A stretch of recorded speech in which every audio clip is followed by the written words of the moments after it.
মাত্র ৬০ টাকায় এত মজাদার খাবার, পোড়া রুটি আর মালাই চা, এটা কি মিস করা যায় বলেন? আমাদের গোপালগঞ্জ এমন একটা জায়গা আছে, সেখানে গেলে আপনারা এত মজার মজার খাওন পেয়ে যাবেন। বেলপুরিটার ডেকোরেশনটা শুধু দেখেন, আর এখানে চানাচুর মাখায় দিয়েছে, এটাও কিন্তু অসম ছিল।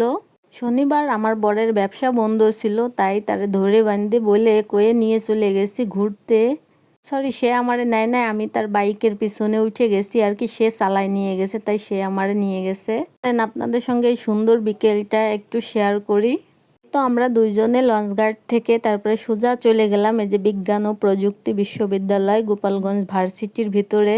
আমাদের এখানে আসতে আসতে সন্ধ্যা হয়ে গেছিল।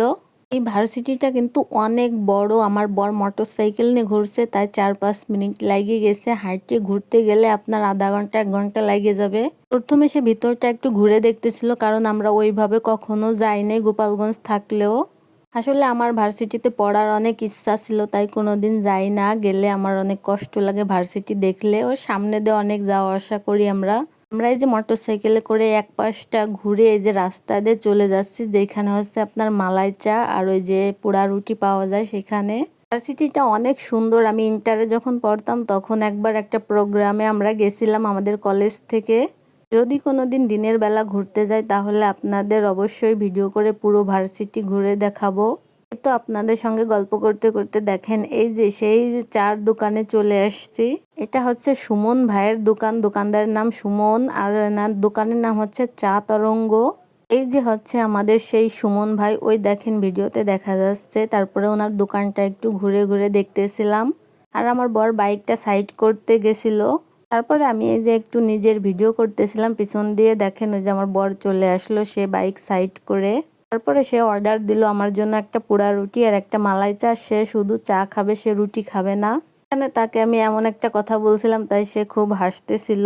এই তো আমার সেই লোভনীয় রুটি আর এই যে চা চলে আসছে। দেখেন আপনারা কত সুন্দর লাগতেছে, আপনাদেরও কিন্তু খাইতে মন চাবে। আমি যদি এই পোড়া রুটি আর মালাই চার কথা বলি, স্বাদের কথা বললে ১০০তে ১০০ই দেওয়া যায়। প্রাইসটা একটু বেশি হয়ে গেছে। রুটিটার দাম পড়ছে ৪০ টাকা, আর এখানে চাটা নিচে ২০ টাকা। আর এই পুরো কম্বোটা হচ্ছে আপনার ৬০ টাকা। ৫০ টাকায়ও আছে, ৬০ টাকারটা আমি নিয়েছিলাম। আপনারা যারা গোপালগঞ্জ থাকেন তারা কিন্তু পরিবার নিয়ে এখানে চলে যেতে পারেন। ভার্সিটির ভিতরে কিন্তু অনেক সুন্দর ঘোরার জায়গা আছে। এখানে আমার বর এই যে চানাচুর মাখা কিনছিল, এটা অনেক মজা ছিল কিন্তু অনেক ঝাল ছিল। আর আমি নিয়েছিলাম বেলপুরি, ৪টা বেলপুরি, এক প্লেট ৩০ টাকা নিছিল। আর ডেকোরেশনটা আমার অনেক ভালো লাগছিল। এরপর আমি ঘুরে দেখতেছিলাম আর কোনো খাবারের দোকান আছে কিনা। ছিল না, খেয়ে আর কি পেট ভরে গেছিল, তাই বাসায় চলে আসলাম। সবাই ভালো থাকবেন।